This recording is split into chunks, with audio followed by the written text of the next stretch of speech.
Steven Larondel, je suis professeur de biochimie et de nutrition à l'UC Louvain, à la faculté des bio-ingénieurs, et je suis aussi actuellement le président de la Belgian Nutrition Society.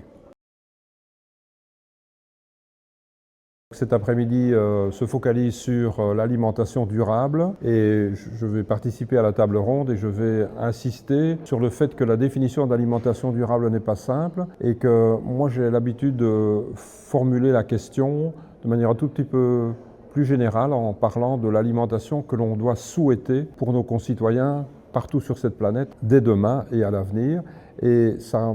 regroupe toute une série de composantes. Une première composante, c'est évidemment une qualité sanitaire qui soit optimale, en termes microbiologiques, en termes chimiques par exemple. C'est également évidemment une alimentation qui apporte tous les nutriments utiles en proportion adéquate et en quantité suffisante pour l'ensemble des catégories de la population. Et puis c'est aussi une alimentation qui offre du plaisir gustatif et plus généralement organoleptique aux consommateurs. C'est une alimentation qui respecte les acteurs des chaînes de production et de transformation et de distribution en termes de salaire, un salaire décent pour chacun et aussi une protection contre les accidents de travail qui soit correcte.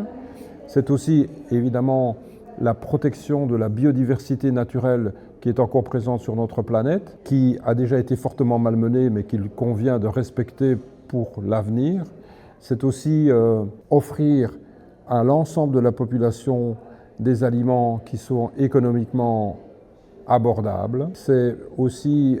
respecter les concepts du bien-être animal et bien évidemment, il s'agit aussi, disons, de respecter les limites planétaires en matière notamment de production de gaz à effet de serre et aussi en matière d'utilisation de toute une série de ressources comme par exemple l'eau douce, les cultures, les terres arables, l'énergie qui est disponible, mais aussi par exemple des engrais phosphorés et azotés qui sont critiques. Enfin, il faut aussi que ce soit une alimentation qui soit culturellement acceptée par les différents groupes de la population dans les différentes régions du monde et c'est pour ça probablement que l'alimentation durable et souhaitable de demain n'est pas la même partout sur cette planète. En tout cas, ce que je pense qu'il est important de souligner, c'est que la définition d'alimentation durable est complexe, elle est multifactorielle et souvent des acteurs qui veulent se positionner dans l'alimentation durable utilisent seulement une ou l'autre facette de cette complexité pour la mettre en avant, pour vendre des produits, etc., mais tout en négligeant fortement tous les autres aspects qui sont pourtant également indispensables, qui doivent être pris en considération. Je pense que ça, c'est un danger pour aujourd'hui et c'est également encore un danger pour demain.